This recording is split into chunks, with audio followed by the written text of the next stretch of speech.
Alrighty. Thanks everyone for joining tonight. Uh, Especially because it's the first one of the season. It's the best one. That's a bit biased. It's a critical one because I set the theme for the year. Uh, this is actually the 10th season of Team 3. I guess the theme every year used to be let's be better referees. Um, and then I figured probably after 5 years of that, let's try giving this a theme, giving a focus, um, something to think on throughout the year. And usually that's tailored off what we saw in the past season. So no dramatic reveal here. Our theme is building a winning referee team. Can anybody guess why I've picked that one this year? I see a smile. I Well, can. clearly at some point you saw something that did not show the referee team acting as a team, but rather as more individuals. So, um, and when that happens, it pulls down the entire team. That is something I've seen. That's not the specific reason I chose the theme this year. That is something we've seen. Ken Aston Cup. Keith knows, yes. So the Ken Aston Cup is back. Uh, for those of you who don't know what the Ken Aston Cup is, it's pretty much great for the competitive referee nerd. I mean, we are getting to the niche of the niche of the niche. Um, it's a referee competition. You build a referee team. You show up. Each match is evaluated, and that evaluation gets a score. There are two divisions. There is the oh, this is test me. There's the excellence division, uh, which referees the older games, and then there's the other division. um, That's the advanced division. the advanced division. Thank you, Bob. Which referees up to 14U. And yeah, the divisions were not there back when I did. I remember for at least a couple of years, a few years, targeting it, thinking, oh, that'd be so cool. That'd be so cool. I do have a bit of a competitive streak. Yeah, so the Ken Aston Cup, you can satisfy your competitive urges, and also uh, you get great feedback. Um, you get evaluated on games. It's it can be very exciting, very fulfilling. You're gonna learn a lot. That's the key. You're gonna learn a lot, um, and it's a fun thing that we get to do on occasion. We'll see how if it's coming back to be an annual thing. It probably depends on the degree of success that we have this year, in part. So, so let's talk about what it takes to build a winning referee team, and I'm going to kick off with a video that I think exemplifies kind of what we're looking for out of our referees and referee teams in AY. So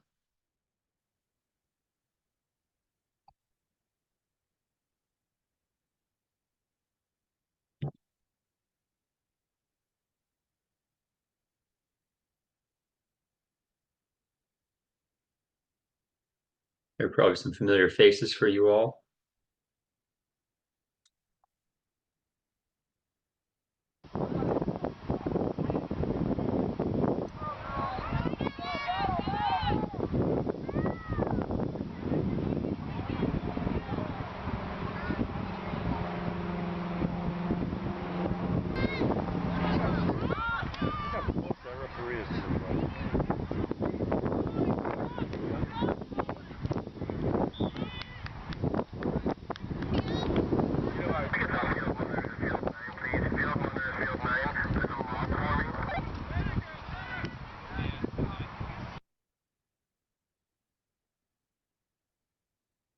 Two 2014, 10 years ago.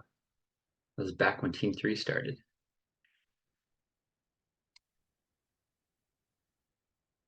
Alrighty. So What makes a winning referee team? Who even decides what a winning referee team is?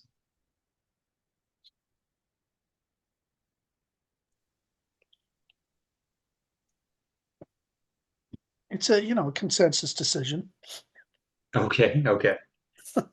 A trial of your peers, a jury of your peers. Correct. Well, kind of your peers, like a jury of your viewers, of your of your uh, of your colleagues, if you will, if you call the players colleagues and the coach colleague. Who And else has then an idea of how we get judged as a winning referee team? were we fair? Did we do the things we're supposed to do? Did we keep the game safe, fun, and fair? And is that the perception that people have of it? And that Okay, would be a win-win-win. there you go. Anybody else? Feedback, Okay, coaches and players. all right. Feedback from the coaches and the players. I want to hear from one more person. I think the ultimate decision would be with the players, and when they let you know that they appreciate the job you did, I think that's a good decision point. Okay.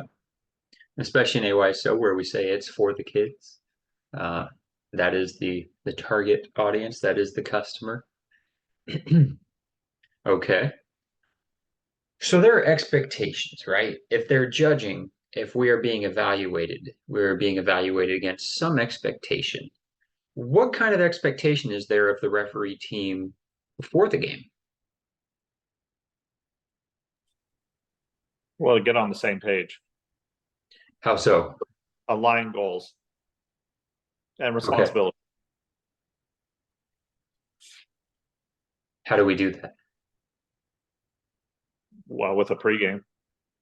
Okay. The referee team will do a pregame. Yeah, they'll get their goals aligned, get on the same page. What else is expected of the referee team before the game?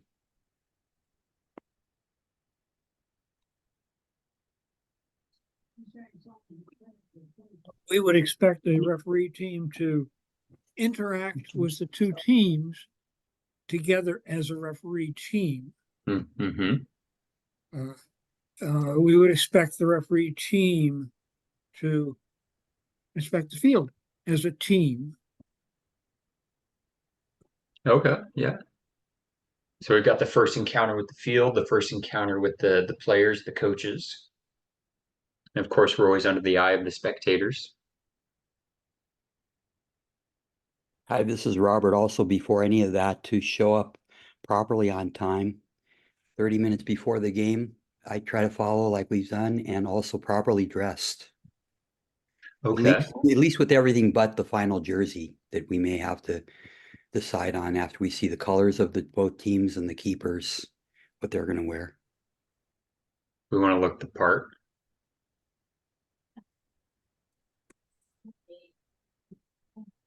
All right. Yeah, I can preach endlessly on the value of looking the part. But I encourage anyone to show up to a game looking like a slob and then show up to the next game looking like a professional and see which game is easier for you. Sometimes we gotta learn the hard way. Okay, so we got some expectations before the game. It's about getting aligned goals and looking like you're ready to do the job. Some of the easy things to get right before the game. Okay, so we get to our kickoff, that first whistle, and we're all going. What kind of expectations do the players have of us at that point?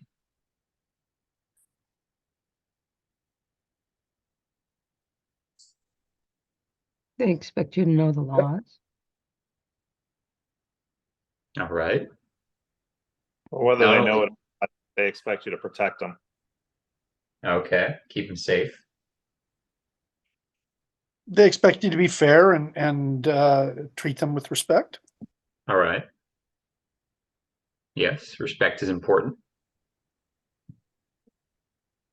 They expect us to be fit and to keep up with the play and to stay out of their way. Yeah. Yes, another aspect of capability. Yeah. They Wait. expect you to have the courage to make the tough calls.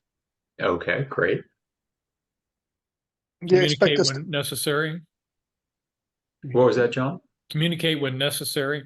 Okay, yeah. Communicate with whom? Players. Players, okay. they expect us to understand the game of soccer, the spirit of the game of soccer, the way it's Mm. played. They understand, they want us to, have an understanding. I think, in the end, have an understanding of the way they'd like the game conducted. So Yeah, I take would, that. To the extent ahead. that they can, right? As they get older, especially. Yeah, go ahead, John Cherry. well, I would just follow that. They expect us to control the game with allowing it to flow. I mean, that's just kind of builds on you. Get your balance there, yeah. So there's knowing the law, and then there's knowing how to apply it. There was mention of keeping them safe. That is paramount. Everyone's on the same page. If you play the safety card, it's hard to lose. Uh, and then we've obviously discussed fair, whether that's balance and flow and control, whether that's knowing the laws, and then there's the fun aspect, communicating, allowing them to play, staying out of the way, keeping up with them when necessary. Okay. We're going to have plenty of video clips. We're going to make this very tangible. We're going to look at some things and think what was great about that. What could we add?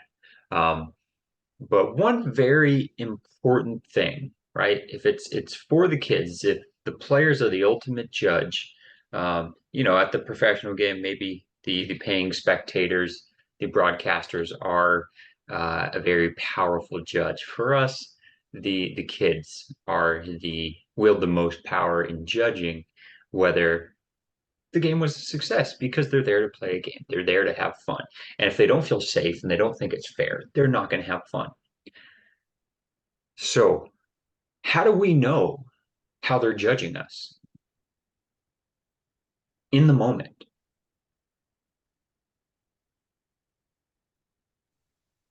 We hear them, we see their reactions. That's a couple ways. Okay. They may speak directly to you. Give you very clear feedback. And the clear feedback may not be verbal, it may be body language. Indeed. Indeed. It comes down to reading the game, right? Everyone's heard the term foul recognition. I hope. It's knowing the laws, seeing something play out, and saying, that is a foul. Has anyone heard of the term foul selection? How are those two different?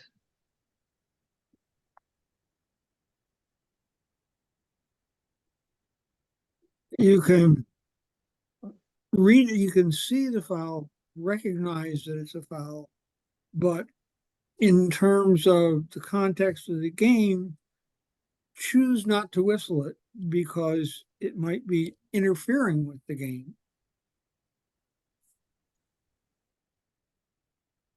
This would be why in a professional match, you might see one player nearly climb over the other.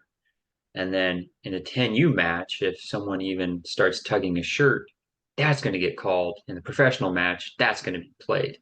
Right? It's knowing, oh, they're okay with that. And that can be tough, right? When you've got two very different teams, blending those in and finding what happy middle ground there is can be very tough, right? It can be, and I think one of the things is you need to let them know. I mean, sometimes players are confused. I've heard one of the referees on this call say, I let you go. You're a good player, and I let that go because you still had, you got through it. And I think they appreciate that you noticed that. I think they appreciate that that's something you're paying attention to. Mhm. All right, so we've talked a fair bit about feedback from the players. What kind of feedback do we get from the coaches? Compliments all the time, Positive, yeah. Mhm. always positive, very supportive, Uh, maybe even instructional and encouraging. maybe very instructional at times. Uh-huh. So even more so. Unfortunately, I think their compliments are usually done in a much lower voice than their complaints.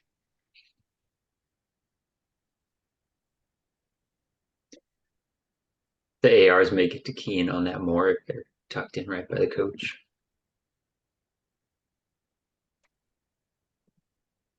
Has anyone ever had a coach ask for advantage? Yes. Okay. Well, how did you handle that feedback from the coach? How did you take it in? What did you do with it? I ran by the coach next time we went up the field, and I told him, in a 10U game, there's really no advantage in your own defensive penalty area, so I'm not going to award you advantage there. I have, on the flip side, had a coach whose team was trailing by quite a bit, 6 or 7 goals. And they had a player actually one-on-one with a defender down by the opponent's goal area, just outside the area, get fouled and go in uncontested into the goal area one-on-one on the keeper. I called advantage, and the coach was infuriated that I did not give him the foul. His player missed the shot. I'm sure it would have been a different story if she had made the shot, but it's he felt wronged. And you know what? Maybe I should, I remember thinking at the time, well, maybe because he's so disadvantaged in this game, he just wanted the foul. So Yeah, I like how you're reading what the coach might be thinking there. yeah, and I was like, I thought I did the right thing, but it makes me revisit. It makes me think about that in the game context of the game. Maybe they do want the other team to get a foul, and Yeah. it's unfortunate that I did not get the payoff of a goal. We get to judge in the instant and they get to see the outcome. Okay. What kind of feedback do we get from spectators? How can we read that aspect of the game? Always positive. That's because they got you on their game, John. I think we get a lot of feedback from spectators if they have the perception that their players might be being endangered, physically endangered. That's a big source of instant feedback. Okay. Yeah, these are their precious babies. Well, we get feedback from the sidelines when the coaches don't know how to control their sidelines. And it's telling us we're going to need to find a way to work with the coach to manage that. Yeah. I think spectator feedback is more difficult to deal with because often where the coach and the players might understand what you're trying to do in reading the game, the spectators often won't. And sometimes it's difficult for them to understand. And sometimes their reaction can give you a result you didn't intend because they're provocative. Okay. Wow. That's a good way of putting it. I think also, I mean, many of us here understand that the younger the player slash parent in terms of their experience of the game. So you'll see worse, I think, you see kind of worse, a poorer understanding and worse behavior from, 10U parents than you do at 16U. Mhm. Right? That you have parents who've understood the game a little bit more. They've seen it for a number of years, and yeah, you still have some bad behavior, but it's not it's not the same. It's not, at least it's not the numbers, right? Where you have the misunderstanding, of contact and how the game flows. So I think, education on for the parents is a good thing, but it's not something for us to necessarily provide, though. Yeah. You know, There's seasoning, right? Whether they pick up that experience going through their kid's career, or they just get older and more tired. Um, they show up less often. You do get smaller crowds at the older games. that's a good point. Yeah. Okay. Okay. Has anyone ever heard that gasp from the spectators from the whole line? What's that tell you? What are you reading out of that? They think something was really over the top, unsafe. Oh, I think they can just be involved in the game. Like, I mean, you could see someone miss a shot and get a gasp. I mean, you know, I would say it's it's involvement, not. I mean, yeah, that you could get it in a call, but you could do it just being involved in the game. It's a very authentic response, right? That's it. That's an easy one to trust. Especially if you hear both lines gasp, you're probably not in any doubt if you're deciding whether that was a safe play and you hear both sides gasp. Oh, I'm hearing feedback in stereo here. Okay. Yes. So a winning referee team, they have uh, expectations of us before, during, and after. We need to be professional, capable, respectful, and we also need to be keyed in on the feedback the game is giving us, the coaches, the spectators, the players, and let's take a look at some examples. These are all Team 3 clips. I'm very grateful to Chris Doucette for putting together this resource for me. And let's see what we like about these clips and what we can learn from them. I do want to say, forgive me, right before the clip, I just teased you guys. We didn't really spend much time talking about the after. We didn't spend any time talking about the after. What are the expectations there are of the after? Quick fire.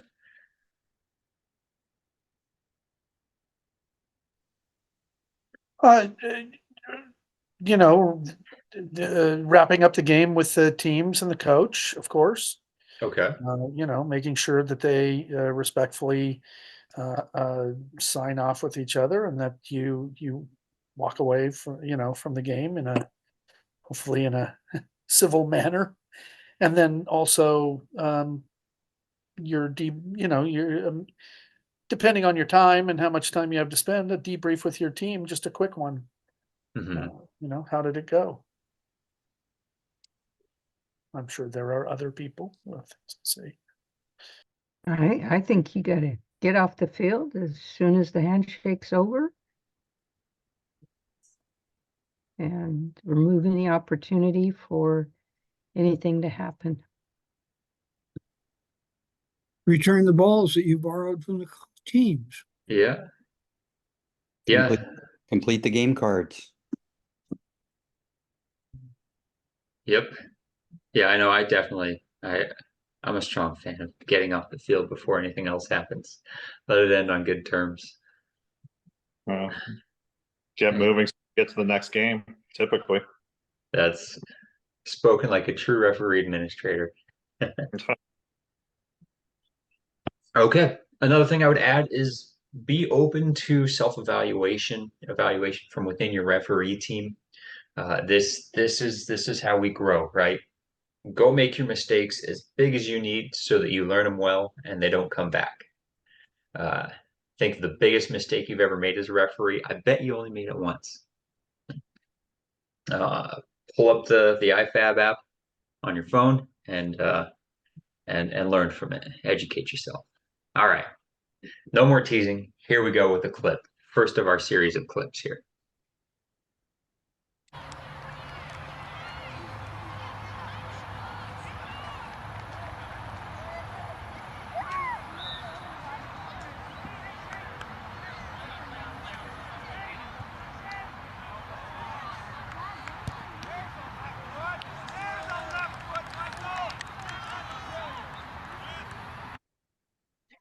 What do we hear in that clip? What do we like? What do we see?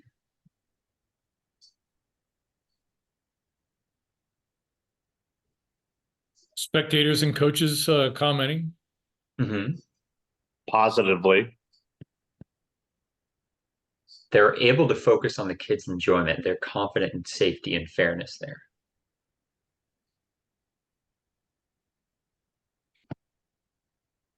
Is there anything we saw the referee do that tells us the referee's reading the game well?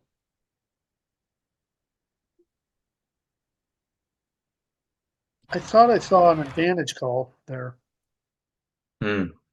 and I'm not sure. He was just on the edge of the screen.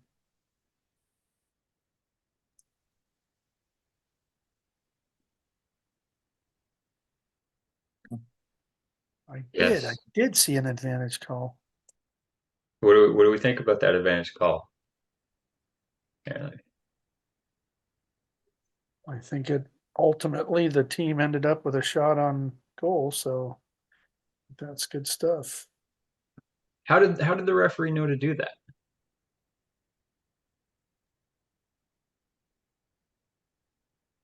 The referee had been watching the teams through the game and been seeing their skill level, their ability to play through, and the vision of the field to see there's a player up there to receive the ball.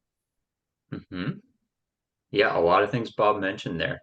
Uh, there is being in the right position to be able to see that there is perspective advantage to be gained in that direction. There are a number of attackers, teammates of the player receiving the offense.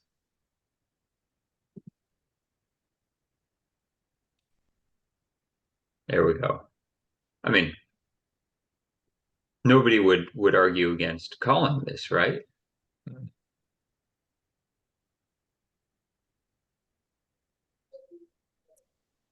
Typical kind of frustration foul, right? This player in red, number 7, beats 1, beats 2, and then nope, not beating me. Oh, still beat me. Right? The referee's able to read the maturity of the players there. Do you see any reaction from the red team? They're just No, and what a great pass. they're just about business, right? Is the video coming through the feed pretty smoothly? Yeah, it looks pretty good to me. Okay, okay. I This don't is know our about old others. it's our old camera. Yeah, it's a so-so feed here, but Blurry. yeah, and that's what we can see that I can see. Hmm. Okay. Does anyone have any questions on, maybe can something be improved here? How would we have read that well?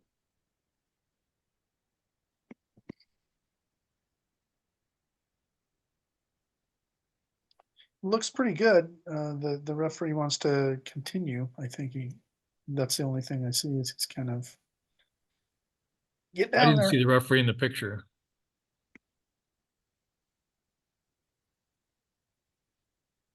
He comes in just here. And that old guy is getting down there to the line, which I'm impressed by that. Look at him move. Yeah.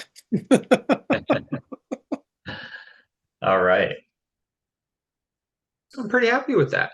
I think the referee team showed an understanding of what the players were okay with. Neither team complained about the non-call, the advantage. All right, here's another great one.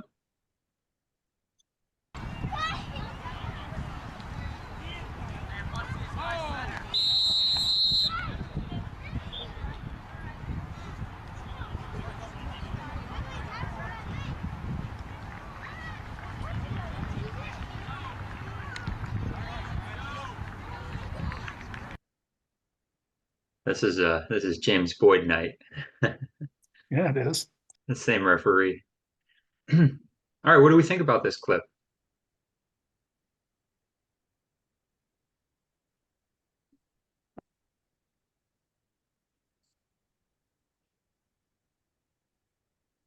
I know we're accustomed to seeing play twice, so I'll let it go. Okay. First thing you notice is that there's a good strong whistle, and James then sprints in towards the area of the foul to try to tamp down any possible after effects. And then he had a little chat with a couple of the green players.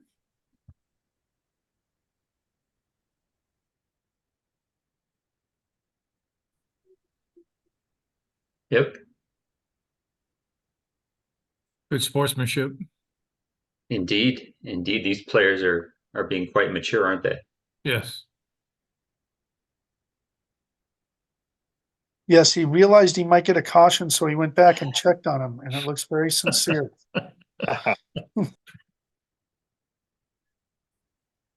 Ergo, I would say mature.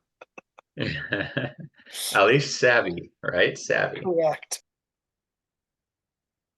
Oh man, he's coming over here. I better go see. It looked like he really cared. But that's an important thing you touched on there. Let me give a thorough critique of James's actions here. And Clint's. Let's look at them one by one. So James is the referee in the middle. So right here, right, just common play. He's wiping his sweat. Play is just transitioning. He's not moving quickly yet. And then he sees that an attack is starting. He gets moving. And then do you see his demeanor change quickly? He goes from wiping his sweat, observing, trusting his AR to move. Strong whistle, leans in, runs in, gets there quickly, right? So his level. All right, let me pause it because it might be hard to hear over me. So his level is coming in, right? He's just down here, regular play. I see something, and then he gets in there and watch this. He pauses, right? So James had the know-how to ramp up. This is a situation that needs to show a response from me. As he knows that refereeing is performative. And then he pauses. He says, something's going on here. Something's going on here. How are they playing it out? And then he comes in at a much lower level, right? After he sees them demonstrate maturity. And I don't think he doesn't alienate this player with cracking the whip too hard. Right? He's handling that well. Now let's look at the AR. Let's have somebody else who wants to volunteer to do a critique of the AR's levels and responses coming in.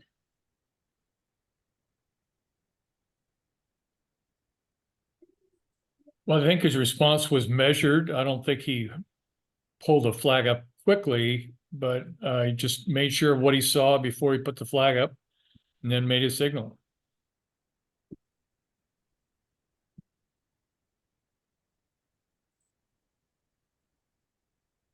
What do you think about, John, the levels of the energy of the engagement that the AR shows throughout?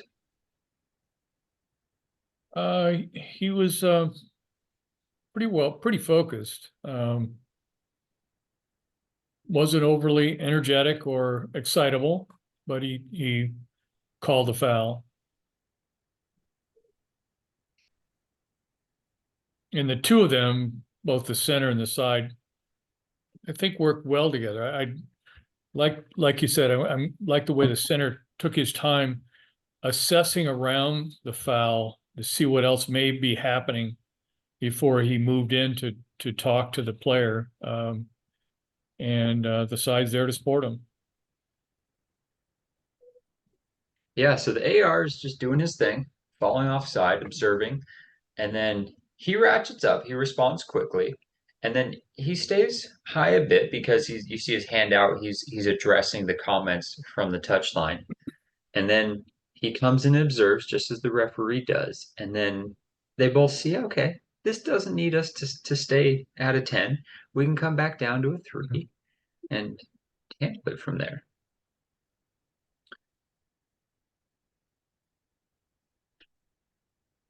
So this level of attention, this demonstrative care shown from the referee and the assistant referee, that conveys respect, right?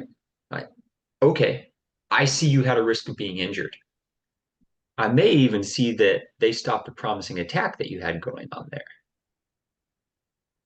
The referee is tuned in. Go ahead, John. I think it also conveys teamwork. Yes. Hi, this is Robert. Yeah, the only thing besides all the good that we've talked about with the AR and what they did is, like, to me, it seemed like I'm wondering where the second to last defender is, because to me, it seems like he was watching the attacker only the whole time rather than kind of having his head on a swivel. To be with that second last defender, I don't know where they are, so it's hard to tell. But Mhm. I don't know how far back they are. Was he with the second last defender? And then again, it looked like he was watching almost the whole time the attacker, watching the ball rather than necessarily wherever the second last defender was. But it's hard to tell Yeah, from yeah. Looked like he was tracking back with play, but keeping an eye on what would it be, the hot zone? Oh, the hot Mm-hmm. zone. It's we have to go ahead. where's the action going to be? So I was just saying, it looked like he was tracking back, and he might have been trailing second to last, but he was watching the place where it was We have play to right in front of him. we have to do this balance as assistant referees and as referees of we've got all these things to look at. What am I going to prioritize in this moment? And I think they are picked the right thing to prioritize. Now, if things had played out differently and there was an offside decision and he's stuck looking back, we would have judged him differently, right? So maybe this has happened before in the game as they're coming down his line. Contact comes together, and so he knows, like, this kid doesn't pass. I don't have to worry about offside because there's no pass coming. This kid has had dozens of opportunities and hasn't passed all game. Maybe, maybe, but well observed, Robert. Well observed. Yeah, yeah. I think this one's quite a strong showing from these two young gentlemen. Okay, on to the next one.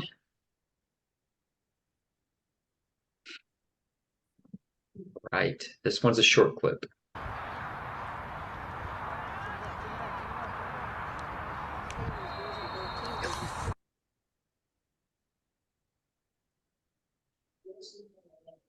What do we think?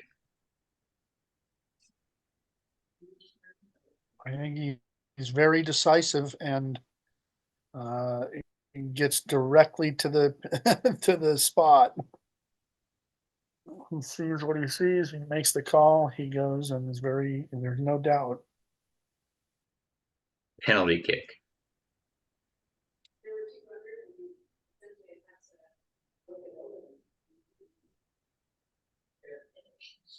Do we think the referee got a good read on it here? Looks like it. I see And he John keeps an nodding. eye on it the whole way as he's running over to the spot. Do you notice that as well? He's not. It looks like he's still keeping an eye on the situation. Okay, He yeah. may go back over there, but he doesn't. He runs over. He looks All right, briefly at the spot and then back at the action. let's ask somebody else. Why is it important that he's keeping his eye over here? reaction from the play, see if there's going to be any further problems. Sure. There can be frustration. Yeah. Also wants to make sure that there's, doesn't look like there's a real serious injury with the player Hmm. and keep his AR in view. There you go. Yeah. All right. Somebody who wants to talk me through the referee's energy level here?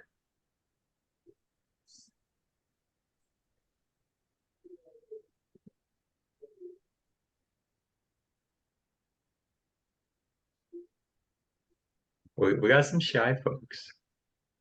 We got some not so shy folks. He seems to be on top of the play. This is kind of So short. if we plot his energy level over time, let's play it out, John. Narrate it for me.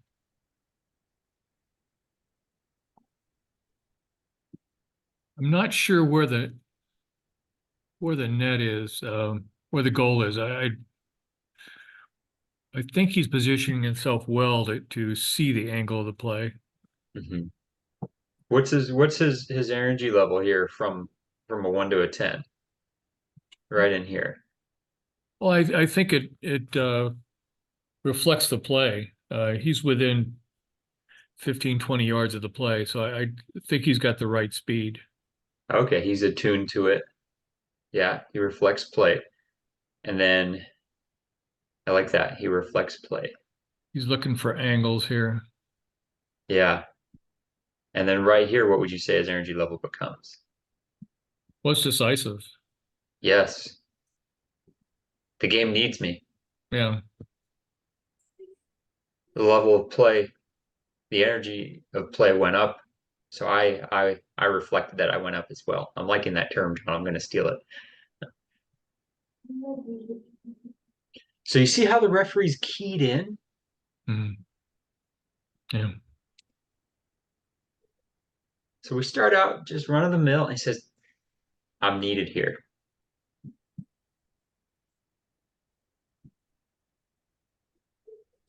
Okay. Yeah, this is the goalkeeper, so I presume she's just at the edge of the goal area. Goals over that way. All right. And my impression is he'll make that call and then he'll go back over to where the player is and make sure she's okay. Hmm. Yeah, I would hope so. I don't know if she's tired or if she's actually injured. Looks like it might be a hot day. Yeah, There's, very there's well a bit could of be. wind. Okay. Yeah. All right. So the referee's keyed in, and you don't get much feedback from the players here. It's actually maybe it's significant that there's no feedback from the defending team who just yielded a penalty kick. That kind of tells you what does that tell you?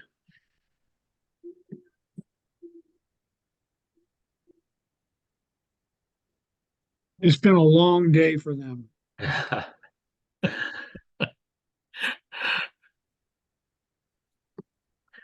Yeah. They're hot, And they're tired. Yeah. and they're not disagreeing. They could well just be accepting. Yeah, yeah, Yeah. we did that. We sandwiched this attacker because she's the most skillful one here, and we just boom boom.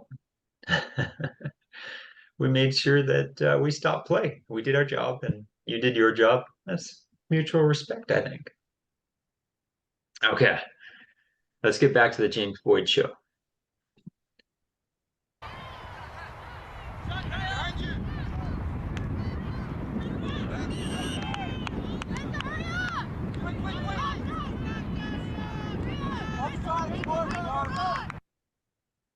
All right, I want somebody new to give me a narration of this. I know which names. Who's that? I'm not even watching. I know which names haven't picked one yet. I might just come picking on names here.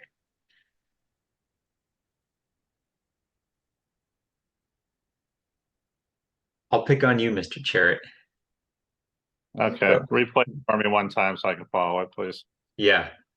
And so we're mostly focused on the AR here.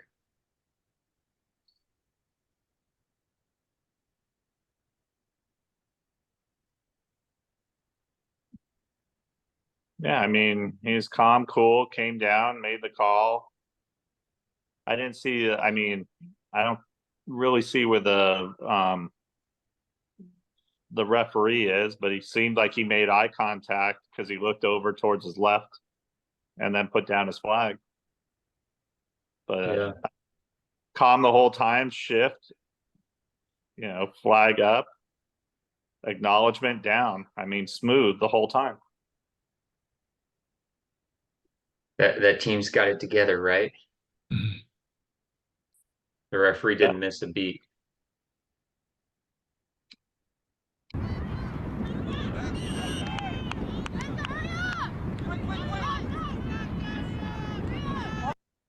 Quite synchronous. Flag, whistle. There we go. Okay. Thank you, John. Any feedback from anybody? Anything to add? No one here is excited about offside. It's pretty obvious, but I like his sidestepping as he comes down the line. I like how he switched the flag from the left hand to the right hand, below the waist. And then he came up with the flag. The only thing I might do is just maybe have the flag a little more parallel to the ground because it seems like that ball is closer to the middle than this is almost pointing down like it's in his close quadrant, but that's minor. Okay. Yeah. All right. Well, if you want to get excited about offside, you folks can come to Expo and Bob and I can try to pique your interest in offside. All right. This one starts out black. It's dramatic.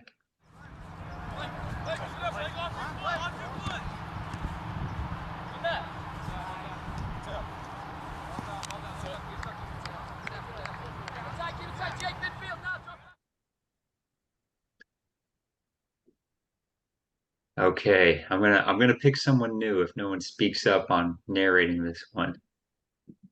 Sure, yeah. The dark and stormy night. Ah, we lost Daniel. He snuck out on us just as I was gonna pick him. All right, Joel, I'm picking you. I'll play it through again. Why don't you tell us what you're seeing here?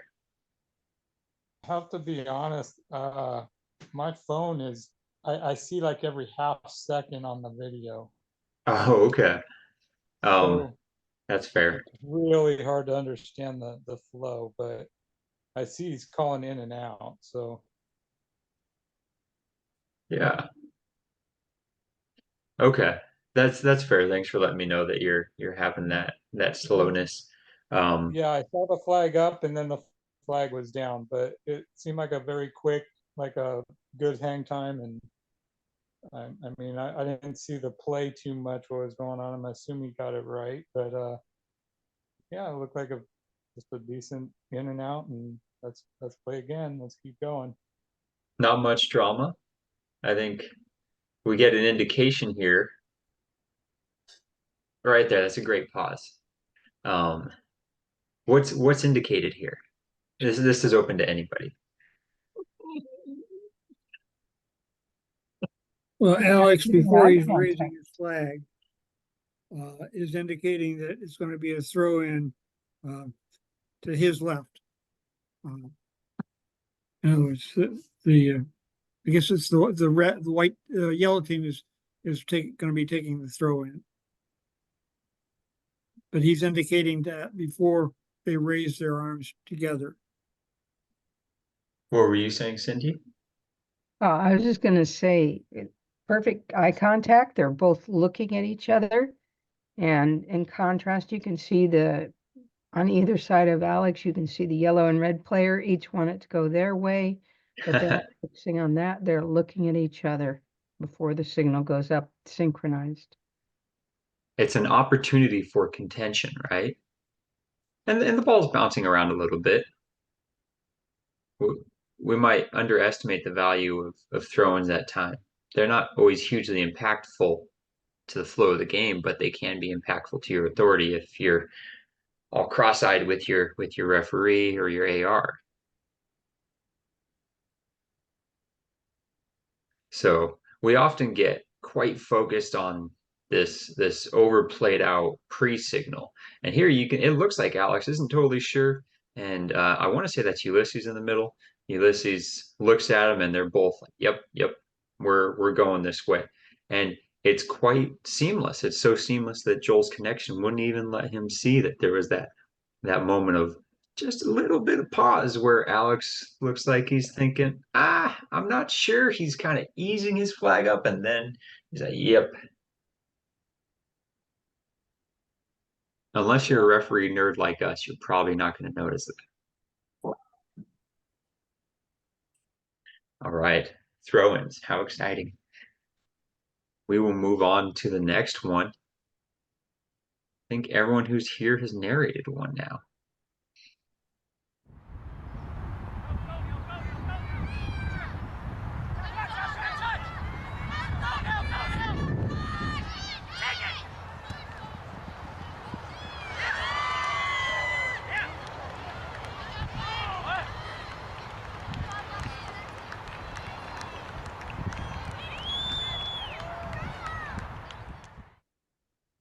All right, who has something to say?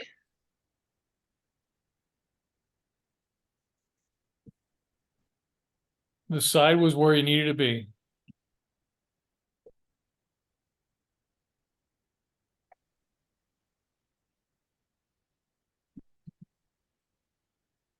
It's easy at the end of a long, hot day to say, I don't need to chase that one. The goalkeeper's got it. That is the best referee. No, I don't know if I've ever seen a better one. Must come from good genes.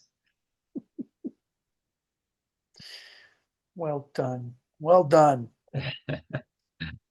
Yeah, I like the. I mean, of course, I know familiar with this, but I thought Armando was tracking pretty well, and of course, the assistant referee stays with the line. But I like the little hand signal if you can see it there, which I think is good. Just after she gets it, he kind of waves it off. He says, "No, no, no," and there it is. It says no. Like it's not a goal. I kind of like that subtle signal to the referee. Yeah. Yeah, there's a lot to say about what Nate did here. And I think I would add that you look at Armando's positioning at the start. He's a little, it's pretty good, and then he gets a little behind. Oops. Yeah. Yeah, so he's right there. He gets caught off guard, doesn't he? Yep. It starts moving on. This is a quick turnaround, which makes it all the better that the AR was ready, was engaged, was facing the field, and tracked all the way down there with it. You could see this keeper just breathe a sigh of relief here if she gets the ball. Oh. Phew.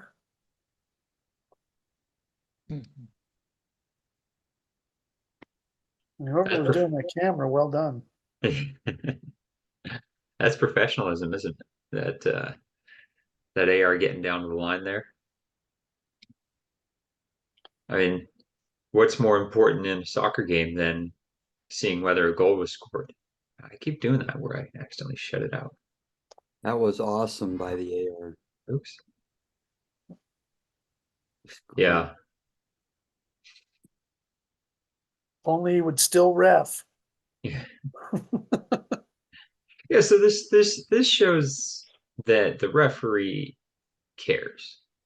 The assistant referee cares. This is the kind of run you make if you understand that soccer can be unpredictable. Right. So, the last one was a throw-in, not the most exciting, but had an opportunity for contention with players pointing opposite directions. This one, definitely more exciting, has a big opportunity for contention. And the assistant referee's right there. Being on top of your job, nobody's going to question it. The credibility, he gives the crew credibility. Exactly. There's no doubt.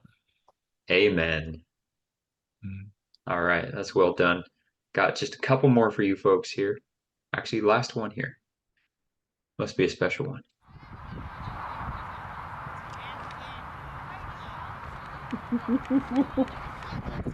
very much so matters.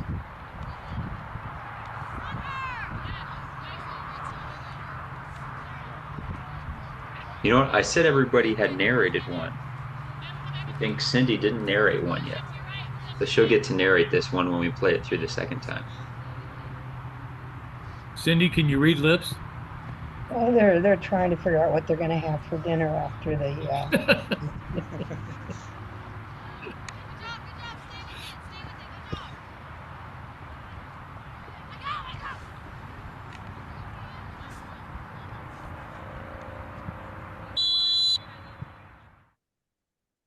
All right, Cindy, take it away. all right. So he's called a foul, makes sure the ball's gonna be in the right place, then he slowly, with low energy, non-provocative, walks to the coach, lets the coach join him on the field, then lets the coach talk and talk. And a little response. Good body language there to let the coach know. Your coach says, okay, I'll be good. And then he adds a few more comments and Although, no reaction to it. It was just the coach, blowing off a little more steam. Now the coach is done and play's going to continue. Right Very back. calm for the whole situation. Yes. What's the effect of that calm that the referee brings to this situation? He allows the coach to calm himself down. Mhm. The coach doesn't have to raise his frustration level at all in order to counter the referee. The referee's not challenging him. The referee's letting him vent and then letting him know what's expected. The referee's back to the crowd. So we talked about some situations where the referee saw something ramp up, so the referee ramped up to match. And we said that was good. We talked about how it served the game. Now, in this one, the coach has ramped up that merits the referee coming for a visit, and the referee doesn't ramp up. So, how do we know when to ramp up with the game and when to be a calming presence?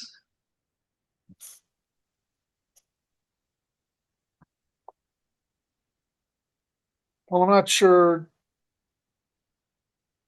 Well, I don't want to be, well, I'll just, I mean, I'm not sure you want to ramp up with the touch line. When we say ramp up, you may want to up your energy level and your urgency on the field to address a situation where players may have a retaliation or may need to have, you would need to attend to a situation on the field, but there isn't necessarily urgency to deal with an upset coach or even an upset touch line. Uh, you need to then take that down. The urgency it's not urgent per se. There's not a conflagration between opposing players there. There's an argument with you. So maybe after rambling there for a minute, when there's a conflict between two opposing players, that requires some urgency. But when it's between uh, a team official and the referee, that requires taking it down. I Yeah. like I like when you talked about before maturity. In this example, he allowed the maturity of the coach to take hold and settle him down, where maybe with the players, they're not going to have that much maturity, but he's giving that the opportunity to work before he has to ramp up and give the coach a moment to think about what they're doing and to use their maturity.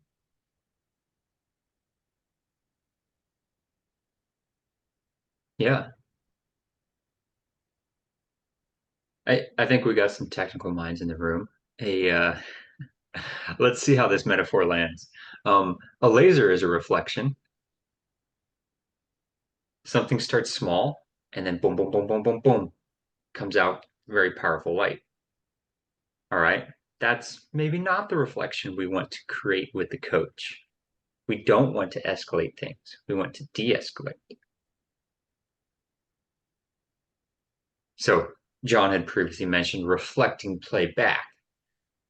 And so there are times where we've seen in clips tonight, you can reflect, I recognize that this is important to you. And that doesn't have an escalating effect. And I like Cindy's point that the referee's response this time to recognizing that this was important to the coach was to allow the coach the time to return to his more calm self. Very well put. I think he showed a lot of respect there, and the coach recognized that he was being shown respect, I believe. Yeah. All right. So I think we've seen some examples there of how a referee team can be attuned to the game, can win, can read the game, can show respect to everybody. Preparation is important, right? Hard work is important. Um, and then there's just reading the game, being aware of it, not being so wrapped up in how do I nail this mechanic or what does the law exactly say there? Having that stuff be second nature so that you can then just execute on that and perceive. You're just taking in, all right, what does this need from me? What does this need from me?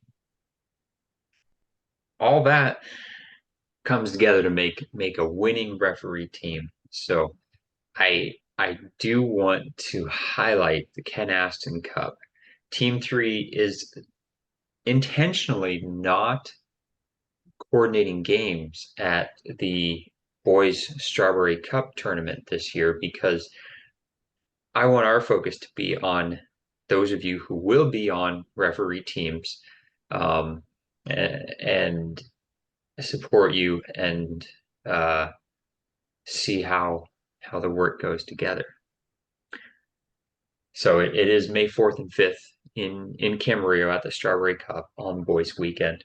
So I really encourage everyone to think about making a team. There is an application process, and it doesn't sound like a whole lot of referee teams will get to compete. However, definitely encourage everyone to apply. We can apply to the 2 divisions depending on how you build your referee team, and go from there. Now, I will have time with us to talk tonight about building those teams. Before that happens, I'm going to end the recording so that's not all stuck on the recording. Does anyone have any questions about the building the referee team, the referee concepts we've discussed thus far tonight?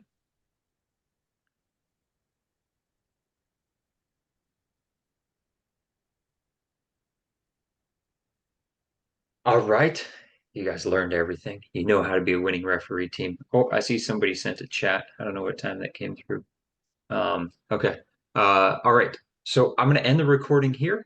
Thank you very much, everybody, for participating in the recording thus far.